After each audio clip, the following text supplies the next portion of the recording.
Très bien, merci beaucoup. Donc, Tristan Miraud, je travaille à l'hôpital européen Georges Pompidou en médecine vasculaire chez Emmanuel Messas, et je n'ai pas résisté à vous mettre une photo un peu choquante, mais sur les routes des calanques de cassis, il faut se méfier parfois même de l'AOMI masqué.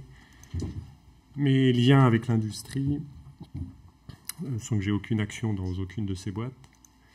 Et donc la définition de l'AOMI masqué, ou plus que la définition, simplement un focus qui a été fait lors des dernières recommandations de la Société européenne de cardiologie sur le fait qu'effectivement, comme l'a dit Serge, la plupart des patients artéritiques sont asymptomatiques. Et parmi ces asymptomatiques, méfions-nous, certains ont une artérite et certains ont même une artériopathie déjà avancée.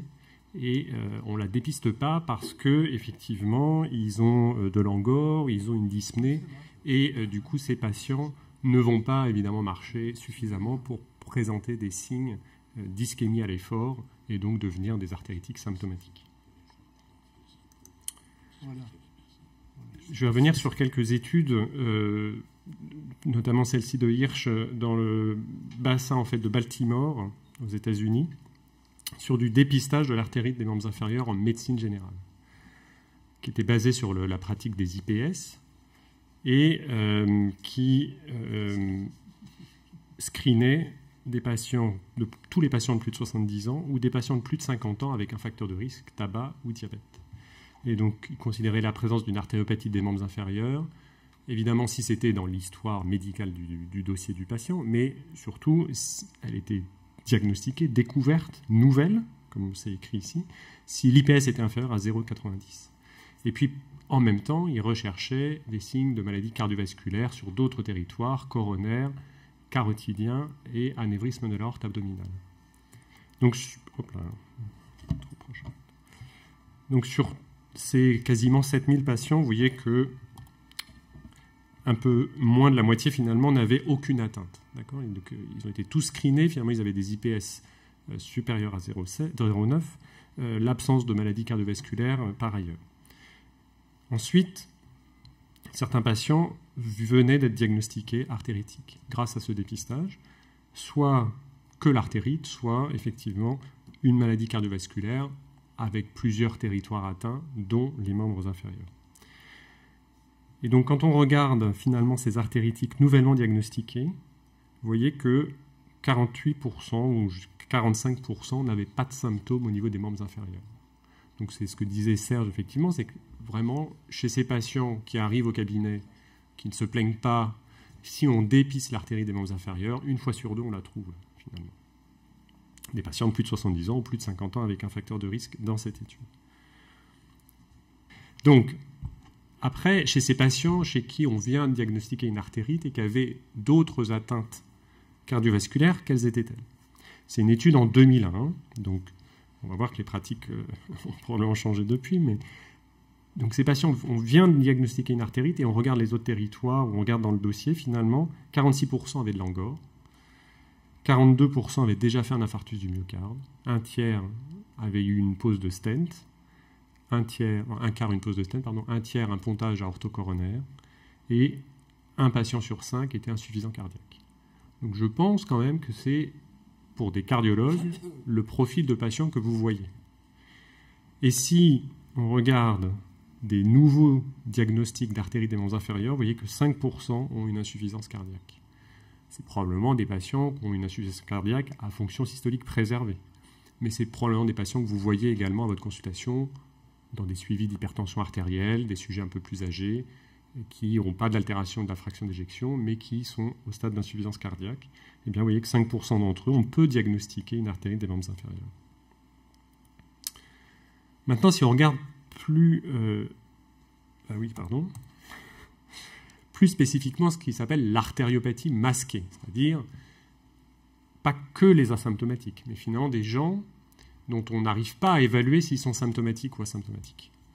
Donc là, on est dans le bassin de Chicago, et ils ont pris, vous voyez, un peu moins de 500 patients dont on sait qu'ils ont une artériopathie des membres inférieurs parce qu'évalués au laboratoire d'écho-Doppler. Et ils ont posé des questions sur leurs symptômes. Est-ce que vous avez une claudication à la marche? Oui. D'accord. Est-ce que cette douleur est au repos? Ah non, non, non, uniquement quand je marche. Est-ce que cette douleur vous oblige à vous arrêter? Ah bah oui. Est-ce que cette douleur, quand vous vous arrêtez, elle disparaît dans les 10 minutes? Oui. Ça, c'est la claudication intermittente typique. D'accord? On répond à toutes les questions du questionnaire de Rose, et vous allez voir que ce n'est pas la majorité d'entre eux. Est-ce que vous avez de la claudication à la marche? Ah non, non, non, pas du tout. Alors là, je vous ai traduit, c'était marqué 6 blocks, mais on fait à peu près la conversion, ça fait 500 mètres. Est-ce que dans la semaine précédente, vous avez marché 500 mètres? Plus de 500 mètres? Non, pas du tout. Donc là, on n'a pas de claudication, mais le patient ne marche pas non plus. Et il est artéritique. Alors quand on compare les profils de ces patients, donc clairement ceux-là sont de la OMI masquée. C'est des patients qui ont une artérite, mais qui ne marchent pas, et donc on ne peut pas déterminer finalement s'ils sont symptomatiques, asymptomatiques, ou s'ils ont un périmètre de marche à moins de 50 mètres.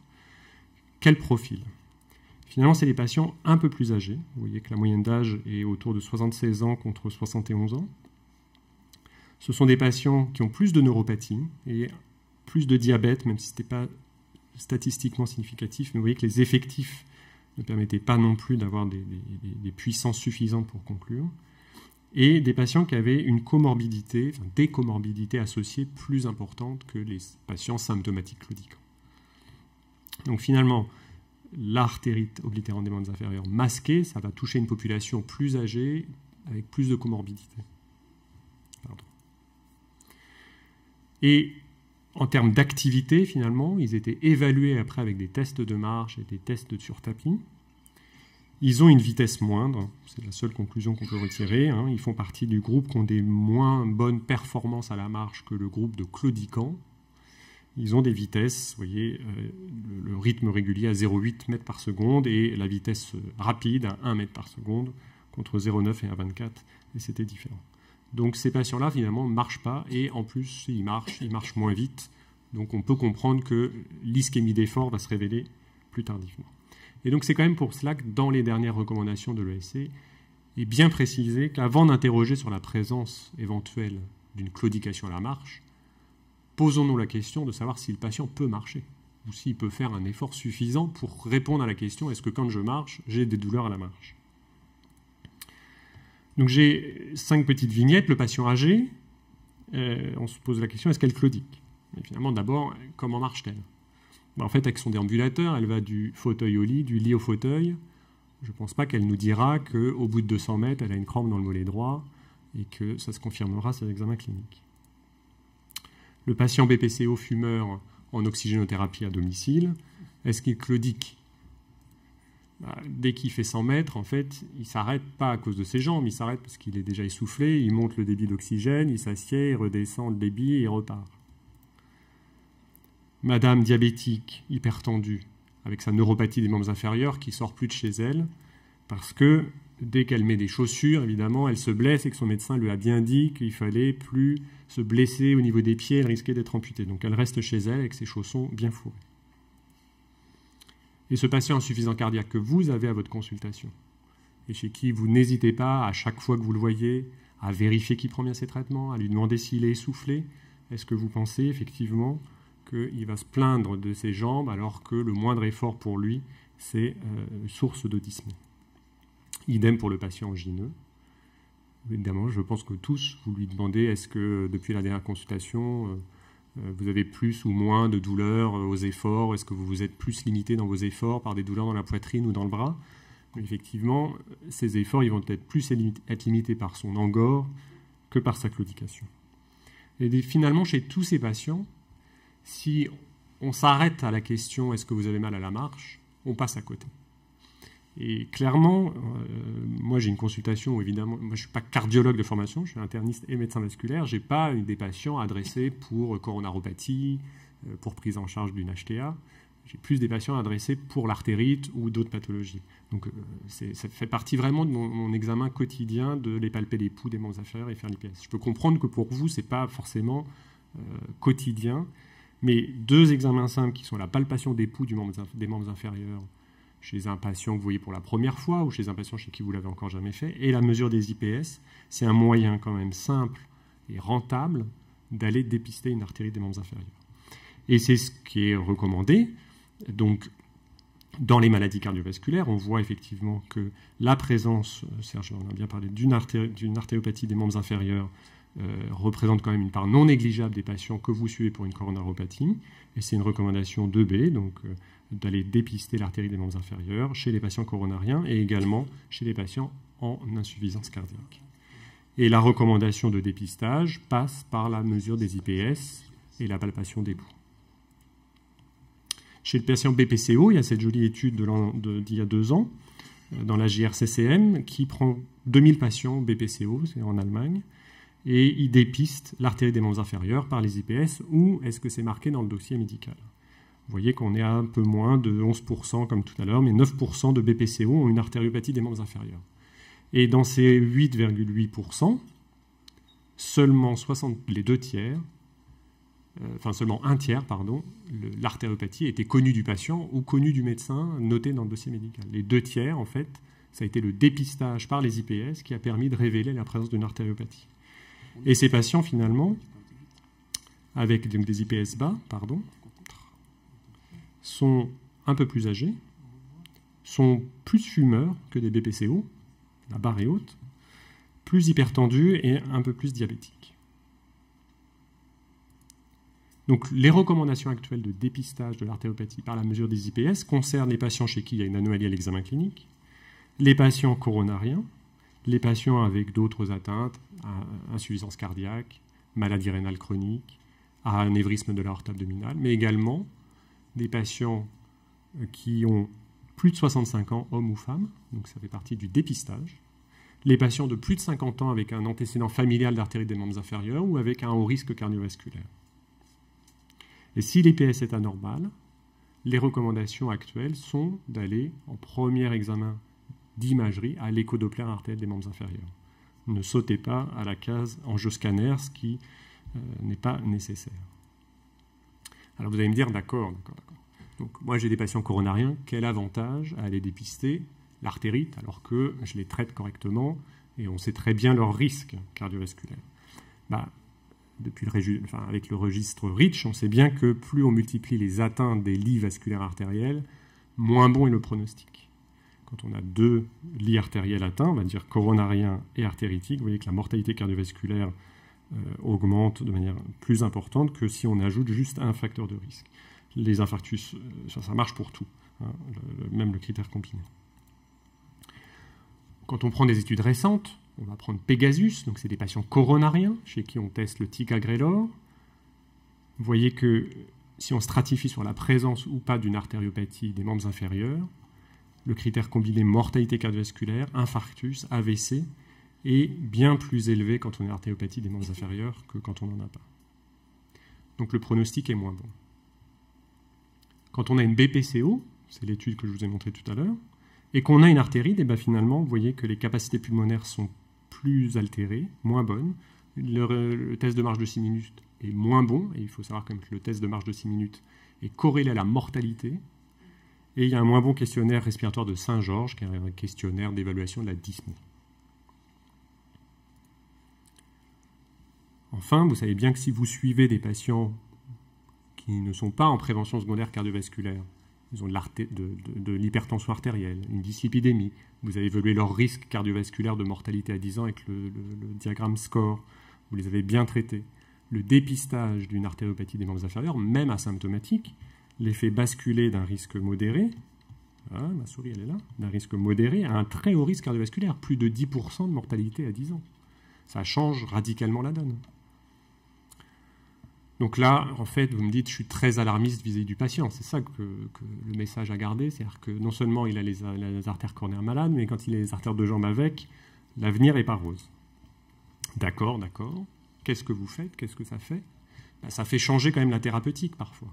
C'est-à-dire que si on a un patient hypertendu, seul, avec un peu d'athérosclérose, avec un peu de cholestérol, je veux dire, vous allez avoir des cibles de LDL cholestérol, par exemple, on a vu, qui vont être d'essayer de le maintenir en dessous de 2,6 millimoles par litre. C'est des recommandations pour les risques intermédiaires. Dès qu'il a une artériopathie des membres inférieurs, même asymptomatique, la cible à atteindre est 1,8 millimoles. Et en plus, il aura une statine de manière systématique. Donc ça change quand même la chose. Ça change les objectifs à atteindre et ça change les modalités thérapeutiques. Et même peut-être que les cibles de LDL cholestérol seront inférieures à celles encore des recommandations, avec l'étude Fourier, où vous voyez que chez des patients qui avaient une statine ou qui ne pouvaient pas en avoir par effet indésirable et qui n'étaient pas à la cible de 0,7 g par litre, 1,8 mmol, l'adjonction d'un type PCSK9, en l'occurrence l'évolucumab, baissait drastiquement le niveau de LDL cholestérol à 0,3 g par litre. Et sur les événements vasculaires au niveau des membres inférieurs, pour toute cette cohorte de patients, qu'ils étaient coronariens ou artéritiques, vous voyez qu'il y avait une réduction significative des événements au niveau membres inférieurs, c'est ischémie aiguë, amputation ou revascularisation des membres inférieurs. Et dans le sous-groupe artérite des membres inférieurs, ce n'était pas significatif, mais pas loin, mais il y avait une forte réduction des événements au niveau des membres inférieurs. Donc l'intensité du traitement hypolipémiant dans la population artéritique diminue le taux d'amputation, c'est quand même quelque chose d'important à avoir en tête. Donc d'accord, il y a peut-être un bénéfice à aller dépister ces patients-là. Évidemment, on leur recommande d'arrêter toute consommation tabagique. On met une statine, on a des cibles de LDL cholestérol basse. S'ils sont hypertendus, on préférera plutôt un inhibiteur de l'enzyme de conversion ou un antagoniste des récepteurs de l'angio2. Est-ce que je mets de l'aspirine? Alors l'aspirine, dans les recommandations les plus récentes, sont de le mettre que si le patient est symptomatique. Donc dans l'AOMI masqué, il y a un peu un manque d'évidence, de preuves, parce qu'on sait, comme on ne peut pas évaluer s'il serait symptomatique si on levait la dyspnée liée à l'insuffisance cardiaque ou l'angor, on ne sait pas s'il faut mettre de l'aspirine. Donc pour l'instant, il n'y a pas de recommandation à mettre un antiagrégant plaquettaire chez les patients asymptomatiques. Il y a des précautions. Du coup, si on dépiste, on sait qu'on va préférer évidemment les coronarographies par abord radial qu'abord fémoral. Maintenant, vous allez me dire, peu font des abords fémoraux pour les coronarographies. Mais s'il y a un pontage aortocoronaire effectué, on essaiera de préserver les veines saphènes pour un éventuel pontage des membres inférieurs. Donc ça a quand même des conséquences en termes de précaution pour la revascularisation coronaire, par exemple. Donc en conclusion, quand on a un patient insuffisant cardiaque ou BPCO ou coronarien que vous avez à votre consultation, avant de se dire « je suis rassuré parce qu'il ne me décrit aucune symptomatologie à l'effort, à la marche », posons-nous la question de quel effort il arrive à effectuer. Est-ce que réellement il peut marcher suffisamment longtemps, aller acheter sa baguette qui est à la boulangerie à 100 mètres de chez lui sans prendre sa voiture? Ensuite, pour tout homme et femme à très haut risque cardiovasculaire, donc en prévention secondaire, ceux que vous avez éventuellement à votre consultation, il y a une indication, c'est marqué, à aller dépister l'artérite des membres inférieurs. Et les premiers examens, c'est la palpation des pouls et les IPS. Chez tout homme ou femme de plus de 50 ans avec un haut risque cardiovasculaire, donc insuffisance rénale, les hypertendus diabétiques, il y a une indication à aller rechercher l'artérite des membres inférieurs. Et pour tout un chacun de plus de 65 ans, il y a une indication à aller dépister l'artérite des membres inférieurs. Donc finalement, c'est assez fréquent. Et le dépistage n'est pas si compliqué. La palpation des pouls est quand même un bon examen. L'absence de pouls est un bon prédicteur d'artérite des membres inférieurs. La présence de pouls n'est pas un bon prédicteur d'absence d'artérite des membres inférieurs. Ne soyez pas rassurés par le fait que tous les pouls soient là, et je m'arrête là. Donc c'est vrai que la combinaison les pouls et les IPS, c'est vraiment important. Et les conséquences, c'est des nouvelles cibles de niveau de cholestérol, éventuellement de nouvelles thérapeutiques, une prévention, on a vu, pour les revascularisations coronaires, et une éducation du patient. Il faut qu'il évite de se blesser au niveau de ses pieds. On va lui recommander d'éviter de marcher pieds nus sur les cailloux pour éviter d'avoir des plaies sur une artéritique dont on sait que la cicatrisation sera plus difficile. Je vous remercie.